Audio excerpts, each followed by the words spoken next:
Então, eu nasci no Rio, Copacabana, morei em Copacabana, estudei em colégio judeu, eu sou judeu. Fiz faculdade de economia, eu não estudei cinema, eu estudei economia e junto, sei lá, quando eu era adolescente e tal, eu gostava muito de cinema, via muito filme. Era meio rato de cinema e de cineclube e eu acho que a minha formação se deu vendo os filmes. Eu entrei num curso de teatro.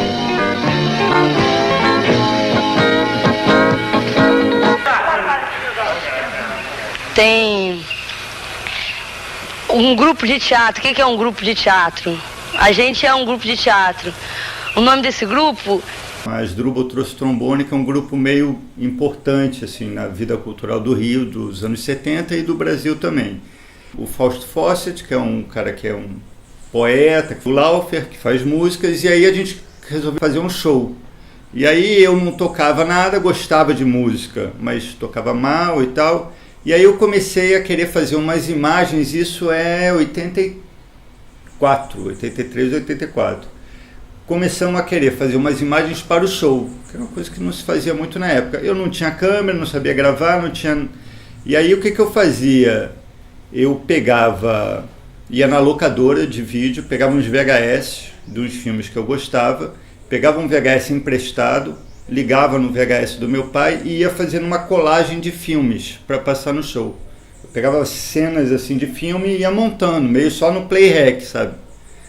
E aí eu fui fazendo isso e esse negócio foi ficando cada vez mais sofisticado, porque aí a gente já tinha as músicas, aí eu começava a fazer milimetricamente em cima da letra. Chegou uma hora que o show era amarrado pelo vídeo, porque ele falava um negócio, tinha uma imagem e outra. E aí eu acho que a minha formação se deu assim, meio desse jeito, nos shows, eu editando em casa, com um pedaço de todos os filmes que eu quisesse pegar, e foi isso. Aí depois eu me formei em economia, a música do Fausto Cátia Flávia estourou. Quando a música estourou, o meu chefe no banco viu que eu fazia aquilo e mandou eu escolher. Aí eu saí do banco e fiquei meio desempregado um tempo, até que um amigo meu me falou: pô, você vagou uma vaga de assistente de edição na Globotech. Globotech era a empresa da Globo que fazia publicidade para a Globo. E o assistente de edição naquela época, tudo, na verdade eu não mexia, não editava, não fazia nada. Eu organizava o material para quem fosse editar. Então o cara falava: hoje eu vou precisar das fitas tal. Aí eu ia no arquivo, pegava as fitas, pegava fita limpa, fita para fazer base, ia fazendo as coisas. E louco para tentar mexer nas máquinas. Aí tinha uma menina sempre que meio virava à noite, chegava lá sem saco para trabalhar e ela tinha que editar uns testes de elenco. Eu falava: pô, deixa eu editar o teste de elenco para você. Ela ficava lá dormindo e eu editava o teste de elenco. E aí eu comecei assim, um jeito muito específico, assim. Já comecei meio fazendo. Eu me lembro que a primeira coisa maior que eu fui editar era uma série musical sobre música africana, que chamava African Pop, que eram 5 programas, que os caras foram loucos de me deixar editar isso. E eu não tinha ideia de como fazer. Eu me lembro que eu editei um programa inteiro em VHS. Eu ia para um lugar, ficava colando os pedaços para entender como seria aquilo, sabe? Como eu poderia fazer. Tudo de teste para, na hora que a edição fosse começar a valer. Então eu fui muito autodidata, assim. Rolou no Rio uma certa moda de que eles chamavam de performance. Então tinha o Bial, né? Ele falava poemas. Ele tinha um grupo que chamava Camaleões. Ele falava uns poemas. Aí tinha eu, Fausto e Laufer, que era o Fausto dos Robôs Efêmeros, que era um outro tipo de coisa, mais musical e mais pesado assim. E aí a gente fazia meio para essas pessoas. Eu fui fazer esse programa meio porque tinha uns amigos, esse meu amigo que era o roteirista e que pensou o programa todo, que é o Hermano Viana, ele gostava das performances e ele também não tinha muita noção do que era a edição de um programa. E aí ele sugeriu que eu fizesse. Isso hoje acho que ninguém nunca contrataria, chamaria alguém para fazer um negócio desse. É um negócio muito fora da linha, sabe? E aí eu comecei a fazer isso e meio foi dando certo, sabe? E aí eu me lembro que a primeira vez que eu entrei numa ilha profissionalmente, depois da Globotech, assim, eu entrei para ser operador de edição, que isso existia na época, né? O cara operava a máquina, o editor não mexia na máquina. Na Globo, o editor não podia encostar na máquina. E em vários lugares, os editores não pegavam na máquina. Tinha um cara para eles falarem, agora corta aqui, agora corta ali. E aí eu me lembro que eu entrei na ilha, e aí os caras, eu não tinha noção, assim. Ele falou, corta aqui, eu falei, mas o quê? E aí eu fui meio entendendo, assim.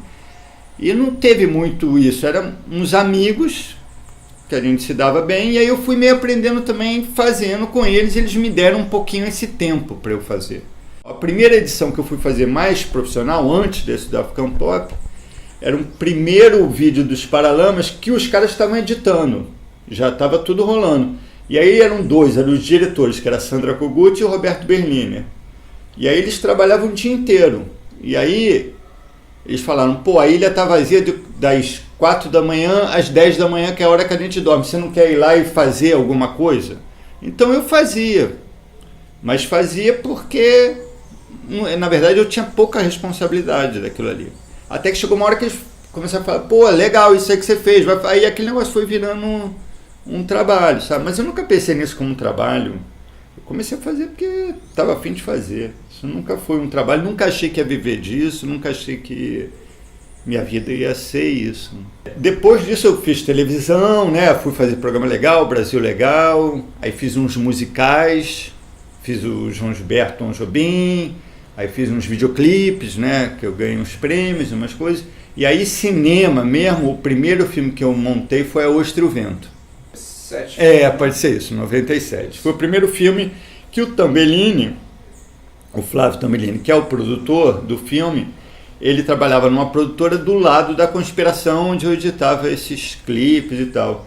E o Flávio, ele tem sei lá, eu acho que ele ajudou muita gente no começo. Ele é um cara bem generoso e ligado, assim. Então, se ele vê alguém que ele gosta, eu acho que pode fazer, ele aposta na pessoa. Comigo foi assim, eu dei essa sorte. E ele logo me botou em contato com o Walter Lima Júnior, que é o grande diretor, que eu montei meu primeiro filme foi um filme dele, pra sorte minha, né? E aí foi o Flávio que me chamou, mas também tudo meio aconteceu, assim, uma sorte. Eu não acreditava que eu ia fazer isso, sabe? Eu tinha visto A Lira do Delírio várias vezes no cinema, o filme do Walter, que eu falei, caraca, vou montar o filme desse cara, né? Era tipo um ídolo para mim. Inocência, A Lira do Delírio são filmes que fizeram minha formação, assim. Então, você quando entra, você já está num fluxo, não é você que vai instaurar, a partir do momento que você entrou, você pode ter um determinado jeito de trabalhar, mas que isso varia de projeto para projeto. Se você vai fazer um documentário que tem 50 horas de material, é totalmente diferente de você fazer um documentário que tem 5 horas de material. Às vezes você tem ligação com o diretor, às vezes você nem conhece o diretor. O roteiro é básico, né? Num filme de ficção você sempre vai ler o roteiro, inclusive para você ver se interessa o trabalho ou não interessa, aquilo diz respeito a você ou não diz. E se você não estiver só precisando do dinheiro, você vai poder escolher. Fala, pô, nosso roteiro eu não gostei, não quero fazer. Mas assim, eu geralmente, uma coisa que eu sempre faço, eu assisto o bruto inteiro. E aí eu vou separando o que eu acho melhor daqueles planos. A melhor atuação, aqui ele falou uma coisa um pouco diferente dali, aqui tem esse plano de costas que eu acho bom. E aí eu vou meio separando esse material. Eu duplico, não jogo nada fora, mas eu vou reduzindo o material, que vai me facilitar trabalhar depois e eu já vou tendo uma ideia do que é aquilo ali. Mas isso aí, essa seleção é quase que um primeiro contato, assim, é o primeiro contato. Eu já vejo separando, não quer dizer que eu não vá voltar no bruto. E aí depois de eu separar isso, eu monto a sequência. Monto ela de uma forma um pouco grosseira, assim, mas dou uma levantada na sequência. As falas, eu escolho as melhores, os enquadramentos, como é que é e tal. Faço isso com essa sequência. Depois faço isso com a sequência posterior, outra, e vou fazendo assim até o final do filme. Com todas as sequências, aí chega no final do filme, eu tenho um copião meio mal montado, mas com tudo, que aí é a hora que você começa a entender o filme. porque no início você não sabe direito. O que é mesmo o filme, a essência do filme, ele vai aparecer quando você vê ele todo. Aí eu monto ele todo assim, e aí depois de eu ver isso, aí eu repasso, eu assisto e vou meio refazendo as sequências a partir daquilo que eu montei. Não quer dizer que às vezes eu volto no bruto, né? Tem que voltar e falar assim, pô, aqui esse cara tava, era melhor eu pegar um silêncio do que ele falar isso. Aí eu cato no bruto um pedaço que ele esteja quieto e coloco ali. Aí você vai dando uma certa direção à montagem, porque no início a montagem não tem direção, é meio cega. Isso tudo eu tô falando eu sozinho ali. Às vezes você tá com o diretor, ele já sabe o que quer, ele fala, então vamos aqui, vamos aqui, vamos aqui, vamos aqui. Aí você vai indo, mas isso não é tão comum. Aí eu dou essa segunda passada já meio arrumando, provavelmente uma terceira, assim, diretores no processo, a música não entrar na montagem, pelo menos nos projetos que eu faço, a música sempre, o cara pede que tem uma música, aí nessa outra passada eu já começo a colocar uma música e aí o filme vai criando uma cara assim mesmo, né? Dedicado pra cada Não, o que eu acho que quando você já coloca uma música, aquilo já determina muito o sentimento, o jeito da cena, sabe? E aí às vezes a cena passa a se sustentar pela música, pelo som, e não tanto... Às vezes ela não vai se sustentar nunca sem o som, mas eu gosto muito quando a cena já está inteira, sem aquilo, e aí quando você coloca, aí você coloca uma outra camada que pode levar a cena para um outro lugar, pode ficar mais complexo, mais ambíguo, pode dar uma informação que às vezes não é tão direta. Quando você já coloca antes para ajudar a cena a subir, é mais difícil ter essa sensação, né? E aí até que chega uma hora que você mostra aquilo, assim, não para o diretor, mas você mostra para algumas pessoas. E aí quando você mostra para algumas pessoas, você começa a ter uma certa resposta de um olhar de outra pessoa, que vai interferir muito na montagem, entendeu? Eu já acabei de fazer um filme que a gente montou, eu montei o filme, o diretor, parará. Quando a gente mostrou foi tipo uma catástrofe. Foi péssimo, o negócio, porra, que merda, não sei o quê. Aí o diretor ia viajar, ele ia embora, aí a gente conversou, fiquei ouvindo as pessoas, aí eu peguei o filme e remontei, assim, mas tentando ir para um outro lado muito diferente daquilo ali. E o filme ficou muito melhor, eu acho. Para mim foi uma coisa muito boa, de eu entender também que com o mesmo material, e é um filme, né? É um negócio tem um dinheiro, tem um tempo. Com o mesmo material você, sei lá, foi para um lado muito diferente, virar outro filme, assim.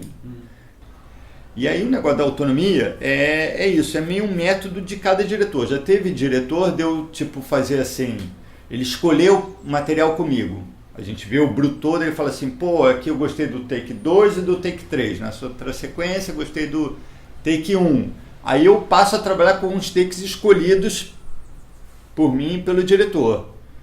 E aí ele sai, às vezes ele sai da montagem. Aí eu monto a partir daquele material escolhido com ele. Isso é um método, que aí eu tenho uma autonomia grande. Depois ele volta, quando o filme está meio levantado, as sequências estão montadas, aí ele volta e a gente fecha o filme junto. Geralmente, 99, a gente se fecha o filme junto com o diretor. Eu fecho o filme com o diretor. Então eu gosto do Avid porque eu acho que o Avid ele tem uma ferramenta mais fina de edição. Fora o Avid, eu trabalho também com Final Cut. Premiere eu nunca peguei. Eu acho que entre o Avid e o Final Cut eu prefiro o Avid por isso. Assim, eu uso muito o Trim, que é uma ferramenta para você fazer um corte mais preciso. Aí você anda um frame para lá, um frame para cá, e o Trim do Avid funciona super bem. O Final Cut me parece uma coisa mais de computador mesmo, sabe? Você vai empilhando uns planos, vai colocando um em cima do outro, aí você vai criando não sei, eu aprendi, quando eu trabalhei com edição linear, né? Antes, eu comecei com VHS, um Matic, Beta, quando eu trabalhei na Globo era 1 polegada, então era edição linear. Quando eu comecei a mexer no computador para editar, né? era o Avid. Então foi o primeiro que eu aprendi, é o que eu acho mais ferramenta de montagem mesmo, menos jeito de pensar da máquina, sabe? E então eu fiquei nele, é o que eu prefiro. Entendi. Tive uma experiência como viola muito... Eu montei um filme, foi assim, era um filme, era uma ópera, e dirigido pela Carla Camurati, e ela tinha montado, acho que na moviola, e não sei, em algum momento ela ficou insatisfeita com a montagem, e aí me chamou para fazer, e aí colocou no Avid, aí eu montei tudo no Avid, aí a gente ficou legal, e depois ela quis fazer uns ajustes. E aí, como já estava tudo no copião, na película, aí eu fui para a moviola e fiz uns pequenos reparos na moviola, mas eu não cheguei realmente a trabalhar em moviola. Eu, quando comecei a trabalhar, era uma época que não tinha muito cinema no Brasil e era mais isso, televisão. Então eu comecei mexendo nas máquinas de edição lineares e não na moviola. E aí, quando eu passei para o cinema, já era o Avid, já era computador. Então, mas eu montei um filme analógico. O primeiro filme que eu montei chamava Laika. Era um filme de meia hora, dirigido pela Sandra Kogut, e a gente fez em analógico. Eu acho assim que você ganha uma certa velocidade agora, né, com a máquina. Mas eu vou te falar, eu não acho nem melhor nem pior. Assim, um resultado hoje, eu não acho que se edita melhor. Eu vejo filmes mudos, filme de 1920, editado maravilhosamente bem, né? Você pegar um filme Napoleão, do Abel Gance, fala, não existe para mim montagem melhor que aquilo. Tão bem editados quanto os atuais. E com os efeitos, é um negócio, você fala, caraca, pô, sabe? Então tem isso. Agora eu também não acho que agora é pior, que faz mais de qualquer jeito. O que eu acho assim, antes... acho que tanto na moviola quanto no analógico, você precisava de mais tempo, talvez, para pensar, porque tudo dá mais trabalho de refazer. Eu já acreditei mais num certo poder, assim, é engraçado, porque isso tem a ver com um certo poder que você dá à montagem, né? Eu acho que se... Você já viu o Tarkovsky falando assim, não adianta nada, se o plano não tem aquele sentido, aquele sentimento, não vai adiantar você montar ele de outro jeito, porque aquilo não está lá. Tem gente que acha o contrário, né? Eu vejo assim, nos filmes que eu montei, então às vezes você fala, pô, a sequência não está funcionando. Aí você dá uma volta, vai para lá, vai para cá, mistura com isso. E aí quando você mostra para alguém, e você acha que você resolveu aquilo, às vezes você mostra para alguém e você fala, o problema continua, sabe? Então às vezes tem coisas que tá no material mesmo, assim, e que por mais que você force, né, porque às vezes a gente força para aquilo ficar de outro jeito, cara, muitas vezes eu acho que não dá certo. Tem gente que vai me desmentir, vai falar, não, pô, a montagem, tarará. Eu não sei. E eu vejo o Tarkovsky falar isso, aí ele fala assim, mais um Einstein, fala, não, que aí picava, porque aquilo tinha uma energia. Ele fala assim, para mim eu vejo aquilo não tem energia, não tem essa energia. Porque a energia não estava ali no plano, entendeu? Então, por mais veloz que você tente transformar aquilo, que aquilo se transforma, não sei se tem esse sentido mesmo, se essa, entendeu? Se imanta desse jeito a imagem, eu não sei. Às vezes eu acho que vai, às vezes acho que não vai, mas é uma questão, assim. Né? A minha formação é a cinefilia. Por que você estaria fazendo isso se não fosse pelos filmes, né? Tudo bem, você pode estar nisso pelo dinheiro, você pode estar nisso por achar legal o cinema, né? Tem gente que gosta do festival, do tapete vermelho, sei lá, mas o que conta é o filme, né? E veja filme mesmo, assim, vai ver filme mudo, sabe? Vai ver neorrealismo e vai ver o Tarantino, vê de tudo. Vai ver filme indiano, porque tem muitas linguagens que vão se...